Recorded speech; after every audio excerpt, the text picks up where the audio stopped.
Welcome to free online classes of physics with Lambosa. So dear students, let us learn few definitions in simple harmonic motion. So we know that on the basis of differential equation of linear SHM, we find the expressions for displacement of particle performing linear SHM, velocity of particle performing linear SHM, and acceleration of particle performing linear SHM. At the same time, we find their extreme values of displacement म्हणजे displacement minimum कोणत्या ठिकाणी असणार, maximum कोणत्या ठिकाणी असणार आणि त्यांच्या values किती असणार. त्याच पद्धतीनं एका सिंपल डायग्राम मध्ये आपण ॲक्सलरेशन आणि व्हेलॉसिटी या दोघांच्याही एक्स्ट्रीम व्हॅल्यूज म्हणजे minimum and maximum velocity and acceleration यांच्या पोझिशन्स आणि त्यांच्या व्हॅल्यूज आपण लास्ट लेक्चरमध्ये स्टडी केलेला आहोत. So in this lecture, we are learning few definitions related to SHM. And in that definition, first of all, we will study what is oscillation or vibration. First definition in SHM is regarding oscillation or vibration. So we know that a particle, body or any block, when it is performing simple harmonic motion, that time it performs same sets of movements again and again. म्हणजे oscillatory periodic मोशनला आपण SHM म्हटलं की ज्या motion मध्ये oscillating बॉडीचं प्रत्येक particle moves to and fro about its mean position along certain fixed path. आता ही जी त्याची मोशन आहे, that motion repeats itself after equal interval of time, so it is periodic motion. So in SHM, particle which is performing SHM, that particle performs same sets of movements but again and again. One such set of movement is called as oscillation or vibration. So let us learn the definition of oscillation or vibration like this. In SHM, the particle performs same sets of movements. Same set of movements means it is moving to and fro about its mean position along certain fixed path. Same sets of movements again and again. One such set of movement is called oscillation or vibration. So it was the first definition in SHM. Now the second definition is path length of SHM.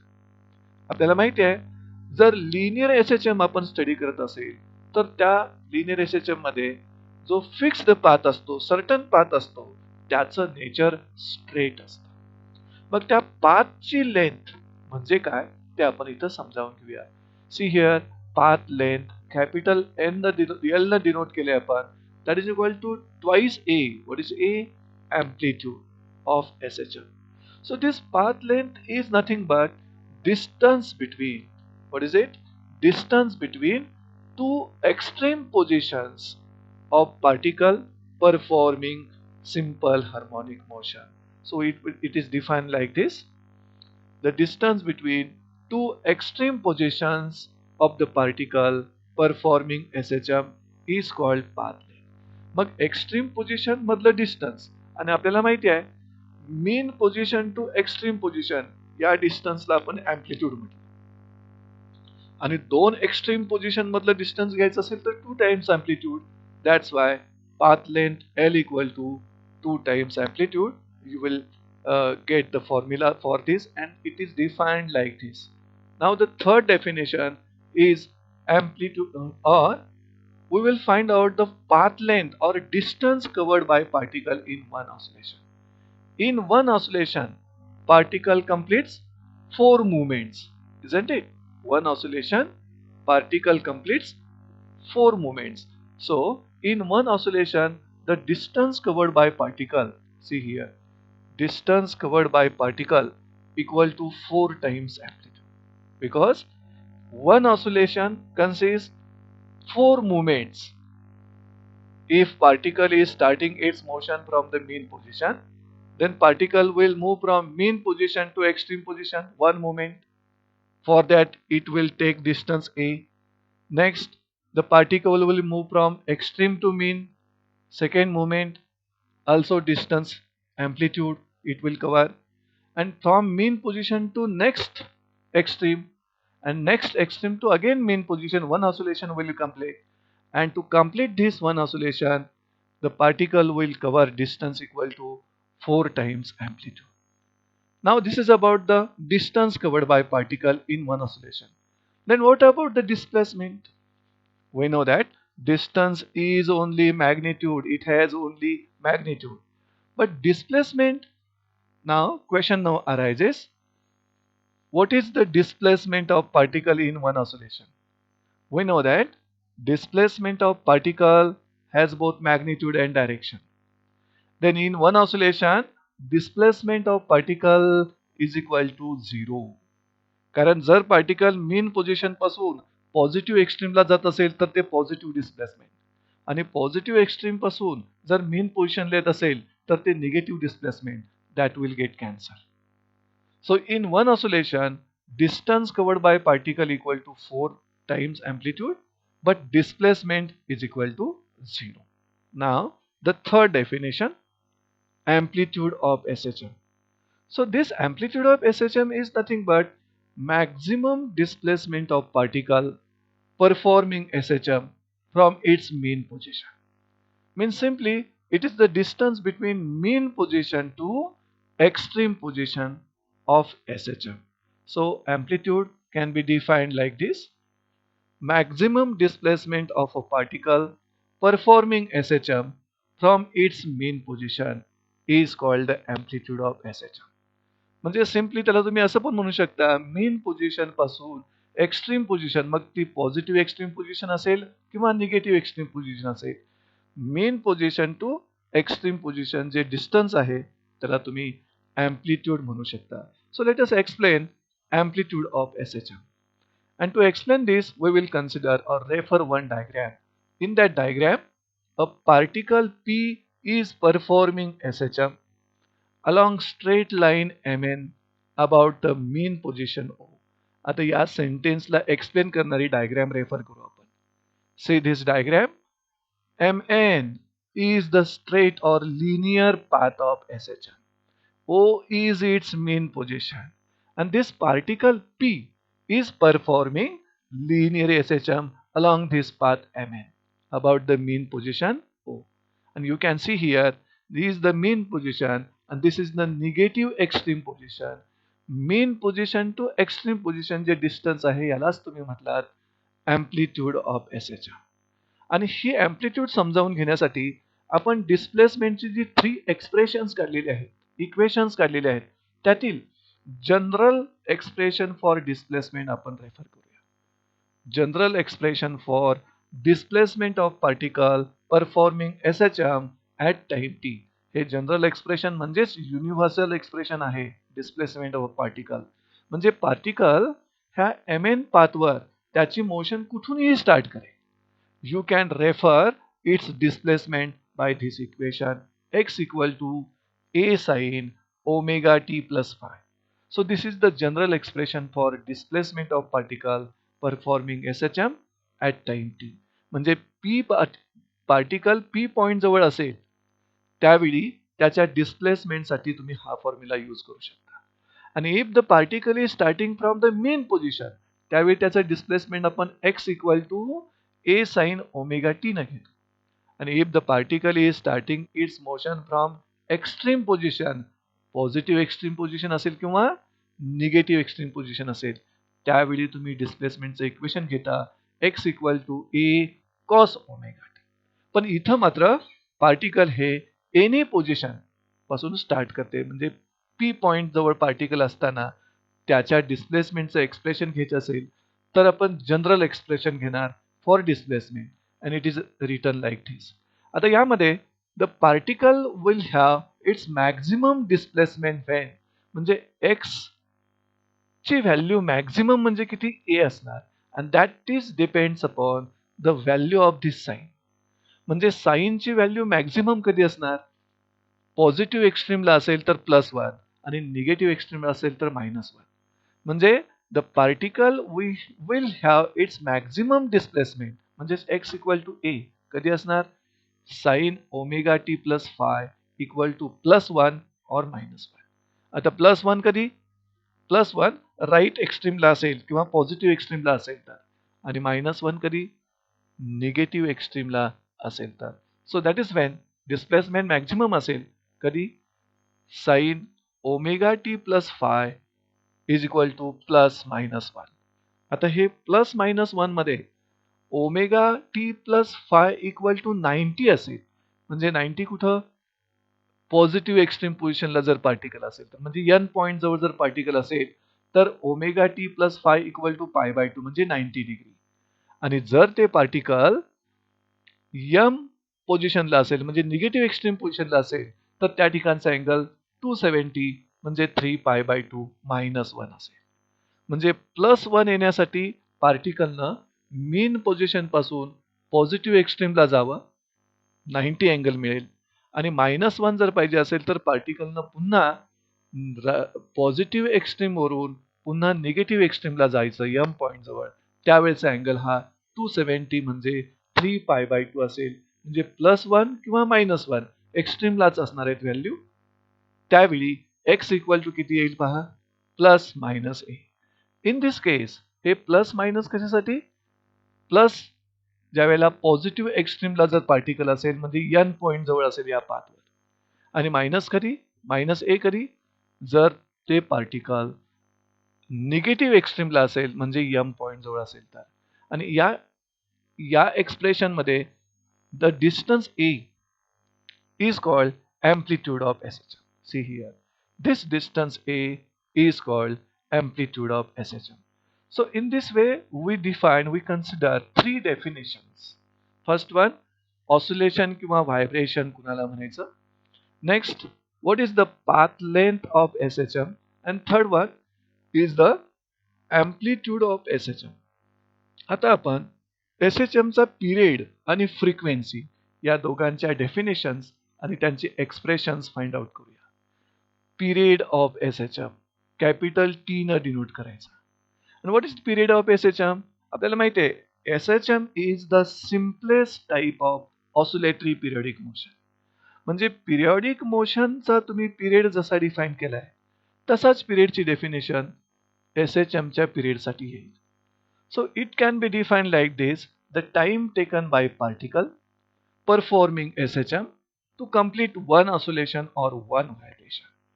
See the definition: the time taken by particle performing SHM to complete one oscillation is called time period of SHM. म्हणजे एक oscillation एक movement complete करण्यासाठी पार्टिकलला जो time लागेल त्यालाच म्हणायचं period of SHM. So let us find the expression for period of SHM. या period of SHM च्या फॉर्म्युलासाठी आपण एक्सप्रेशनसाठी प्रयत्न करूया आणि ते एक्सप्रेशन फाइंड करण्यासाठी पुन्हा एकदा आपण डिस्प्लेसमेंटचं जनरल एक्सप्रेशन कन्सिडर करणार आहोत. See here, general expression for displacement of particle performing SHM at time t म्हणजे पार्टिकलनं सिंपल हार्मोनिक मोशन कोणत्याही पोझिशन पासून जर स्टार्ट होत असेल पर्टिक्युलर मीन पोझिशन किंवा एक्स्ट्रीम पोझिशनच्या व्यतिरिक्त जर त्याची स्टार्टिंग पोझिशन त्या पाथ mn वर कुठेही असेल तर जनरल एक्सप्रेशन घेतात डिस्प्लेसमेंटचं like this x equal to a sine omega T plus phi. This is general expression for displacement of particle. आता या एक्सप्रेशन मध्ये इथं जो टाइम आहे त्याची व्हॅल्यू आपण किती घेऊ शकतो पहा. After time t equal to t plus 2π/ओमेगा ह्या डिस्प्लेसमेंटची व्हॅल्यू किती होईल बघू आपण. म्हणजे ऍक्च्युली आता जो टाइम आहे तो टाइमला पार्टिकल p पॉइंटला आहे मीन पोझिशन पासून x एवढ्या डिस्टन्सवर. आता त्या टाइम मध्ये आपण किती ऍड केलाय टाइम पहा 2π/ओमेगा. Where will be its position, what will be its displacement. मग ते फाइंड आउट करण्यासाठी ह्या t ची व्हॅल्यू आपण इक्वेशन 1 मध्ये सबस्टिट्यूट करू. सी हिअर, इक्वेशन 1 कसं चेंज होते पहा. x equal to a sine as it is आहे, ओमेगा ॲज इट इज आहे, फक्त t च्या ठिकाणी तुम्ही लिहिताय t प्लस 2π/ओमेगा. सी हिअर, t प्लस 2π/ओमेगा प्लस फाय. आता हे ओमेगा या ब्रॅकेटला मल्टिप्लाय करूया. काय होईल? ओमेगा टी प्लस 2 पाय आणि ओमेगा ओमेगा कॅन्सल होईल. So you will get the equation like this. A sine omega T plus 2 पाय प्लस 5. आता आपल्याला सर्वांना माहिती आहे ट्रिग्नॉमेट्रीमध्ये आपण हे शिकलोय.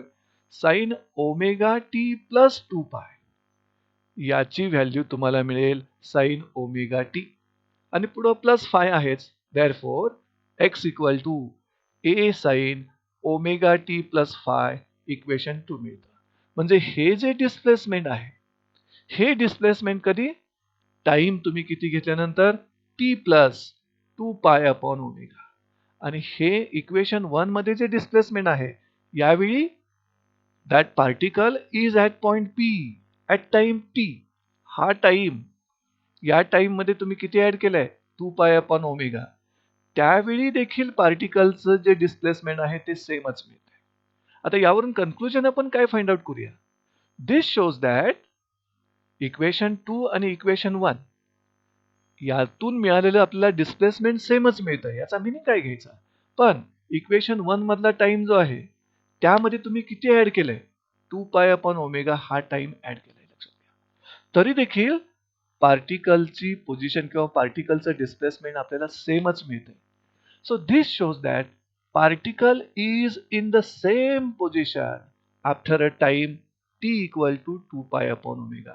म्हणजे सुरुवातीचा जो तुमचा टाइम आहे स्मॉल टी, त्यामध्ये 2 पाय अपॉन ओमेगा टाइम जर तुम्ही ऍड केलात तरी देखील पार्टिकल ते त्याच पोझिशनला येतं. म्हणजे ऑसिलेट पार्टिकल होतच असणार आहे, बट पार्टिकलची पोझिशन सेमच आहे. So this shows that particle is in the same position after time t equal to 2 pi upon omega.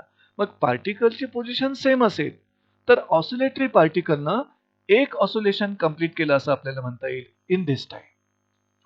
So this means that किंवा that means that the particle completes one oscillation in time t equal to 2 pi upon omega.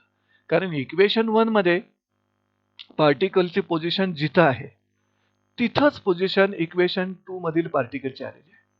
जरी तुम्ही इथं time मध्ये 2 pi upon omega add केलात तर याचा अर्थ असा येतो की 2 पाय अपॉन ओमेगा नंतर पार्टिकलनं जी काही ऑसिलेशन केलं त्या ऑसिलेशन नंतरची फायनल पोझिशन ती सेमच मिळाली जी इनिशियल होती तिथं. म्हणजेच particle has completed one oscillation in time 2 pi upon omega.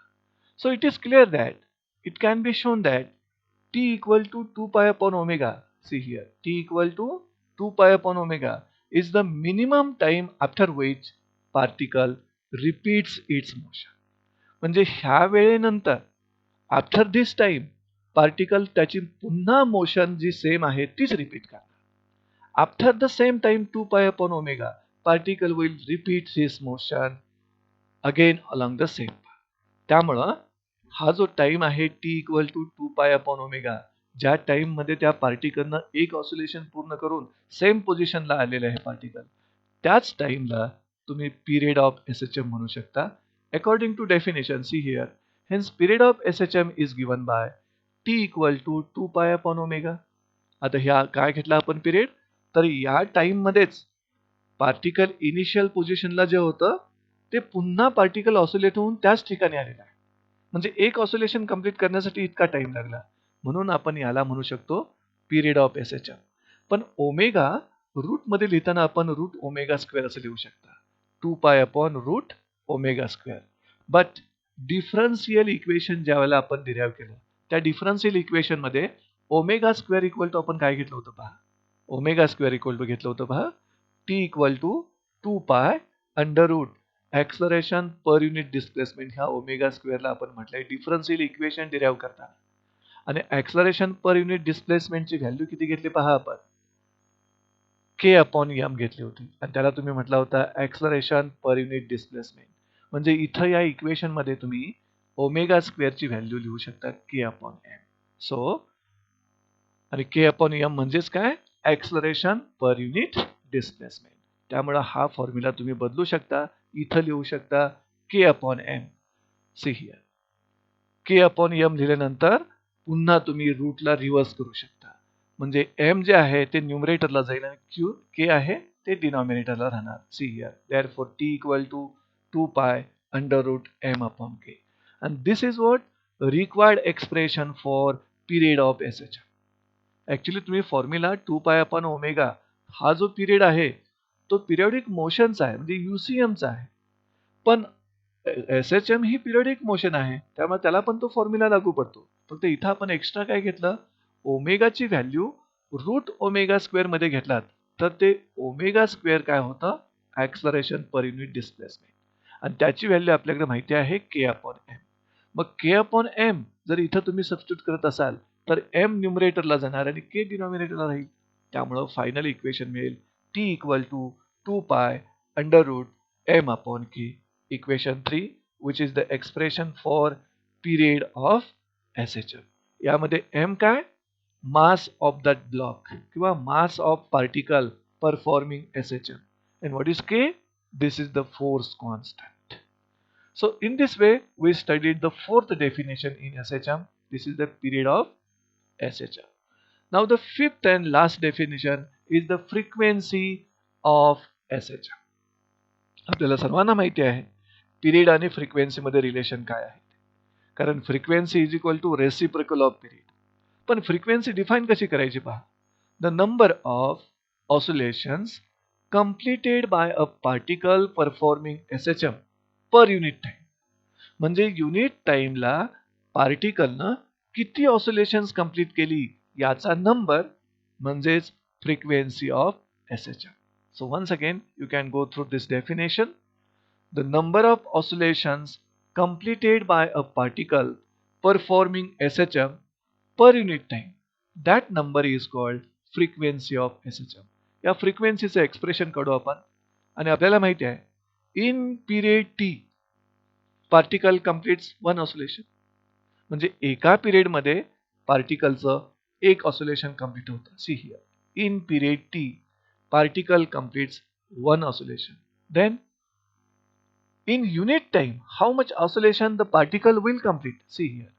Hence in unit time म्हणजे 1 upon period, particle will complete how much oscillation that we want, see here. Hence in unit time particle completes 1 upon t oscillations, कारण t हा time मध्ये 1 oscillation, आणि unit time मध्ये जेवढी oscillations complete केलेले आहेत पार्टिकलनं त्यालाच तुम्ही म्हणू शकता फ्रिक्वेन्सी ऑफ ऑसिलेटरी मोशन किंवा सिंपल हार्मोनिक मोशन. त्यामुळे 1 upon T are the number of oscillations completed by particle in unit time. त्यामुळे 1 अपॉन टी म्हणजेच frequency of SHM. Therefore according to definition of frequency of SHM, frequency of एसएचएमच्या definition नुसार तुम्ही लिहू शकता n equal to 1 upon t. 1 upon t is nothing but number of oscillation completed in unit time. आणि 1 upon t मध्ये आपण पिरियडचा formula इथे काढलेला पहा, इक्वेशन 3 मध्ये पिरियडचा फॉर्म्युला बघू शकता. मग त्या पिरियडच्या फॉर्म्युलामध्ये 1 upon t असल्यामुळं 1 upon 2 पाय डिनॉमिनेटरला जाणार पाहिजे, आणि अंडर रूट आता इथं m अपॉन k होतं पण त्याचा रेसिप्रोकल घेतल्यानंतर k अपॉन m. इथं k म्हणजे फोर्स कॉन्स्टंट किंवा फोर्स पर युनिट डिस्प्लेसमेंट, आणि m is mass of that oscillating particle or oscillating block. So in this way we studied the 5 basic definitions in SHM. First definition is the oscillatory or vibratory motion. Second one, path length of SHM. And third definition, amplitude of SHM. Fourth one, period of SHM. And fifth one is the frequency of SHM. तर या पद्धतीने आपण definitions in SHM we have completed in this session. With this we will end this lecture. Thank you.